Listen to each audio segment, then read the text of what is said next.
கிறிஸ்துவுக்குள் அருமையான தேவனுடைய பிள்ளைகளே, ஆண்டவராகிய இயேசு கிறிஸ்துவின் நாமத்தில் உங்களை நான் வாழ்த்துகிறேன். இந்த காலை பொழுதுக்காக நான் ஆண்டவருக்கு நன்றி சொல்லுகிறேன். புதிய நாளிலும் தேவன் தாமே தம்முடைய மிகுந்த கிருபையினாலும் இரக்கங்களினாலும் நம்ம முடிசூட்டி நம்மை நடத்துவாராக. ஆமேன். இந்த நாளுடைய தியானத்திற்காக எடுத்துக்கொள்ளப்பட்ட பகுதி சங்கீதம்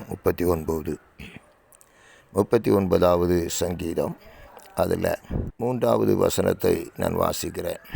என் இருதயம் எனக்குள்ளே அனல் கொண்டது, நான் தியானிக்கையில் அக்கினி மூண்டது, அப்பொழுது என் நாவினால் விண்ணப்பம் செய்தேன். இது ஒரு தாவீதின் சங்கீதம்.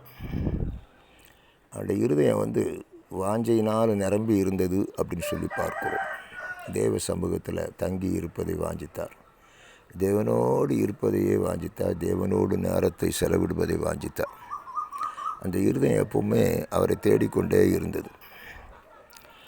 அப்படி இருக்கும்போது அவர் சொல்கிறாரு, என் இருதயம் எனக்குள்ளே அனல் கொண்டது. எனக்குள்ளே அப்படி ஒரு அக்கினி பற்றி எரியுது, ஒரு அக்கினி என்ன செய்து பற்றி எரியுது. அப்போ நான் என்ன செய்தேன் அப்படின்னு கேட்டிங்கன்னா, நான் தியானிக்க ஆரம்பித்தேன். என் தேவனை குறித்து தியானிக்க ஆரம்பித்தேன். தேவனுடைய வசனங்களை தியானிக்க ஆரம்பித்தேன். தேவன் எனக்கு கொடுத்த பிரமாணங்களை நான் தியானிக்க ஆரம்பித்தேன். பொழுது என் நாவு ஜெபம் பண்ண ஆரம்பிச்சது. நான் ஜெபிக்க ஆரம்பித்தேன்.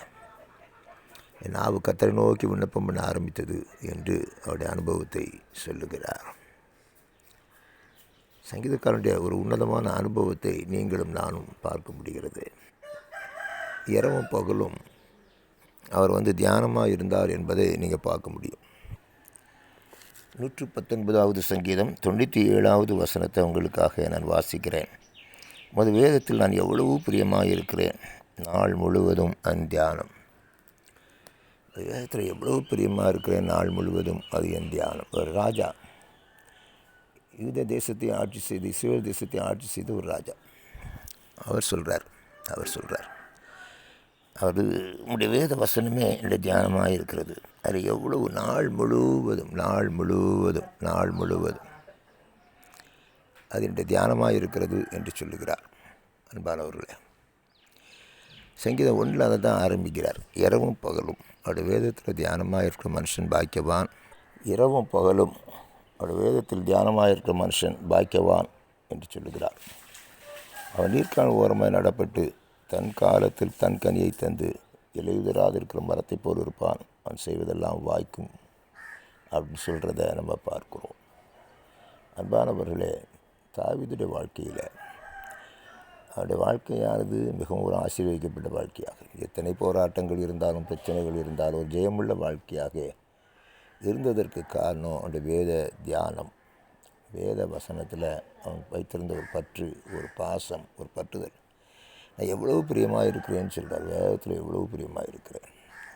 கர்த்தர் வேதத்தில் பிரியமாக இருக்கிற ஒரு மனுஷன். அன்பான தேவ பிள்ளைகளே, இன்றைக்கி நம்முடைய வேத வாசிப்பு, வேத தியானம், நம்முடைய இருதயம் உண்மையிலேயே வேத வசனத்துக்கு மேலே ஆசையாக இருக்குதா, பிரியமாக இருக்குதா? ஒரு வசனத்தை வாசிக்கும்போது நமக்குள்ள ஒரு அனல் மூழ்கிறதா? இந்த நாவு உடனே ஜெபிக்கணும் போல தோணுதா? அந்த தியானம் ரொம்ப பிரியமாக இருக்கும், இன்பமாக இருக்கும். அந்த வாழ்க்கையை மாற்றும், இந்த ஞானமுள்ளவர்களாக மாற்றும். அநேகரை காட்டிலும் நம்ம ஞானமுள்ளாக நிறுத்தும், அநேகருக்கு முன்பாக நம்ம உயர்த்தும், மேன்மைப்படுத்தும். அதனால் தேவையில்லாத சிந்தனைகளுக்கும் எண்ணங்களுக்கும் இடம் கொடாதபடிக்கு போகும்போது வரும்போது இந்த வேதத்தையே நம்ம தியானித்து கொண்டிருப்போம். வேத வசனங்களை தியானிப்போம். அது இருதயத்தை சகல காவலோடும் காத்துக்கொள்ளும். ஆமேன்.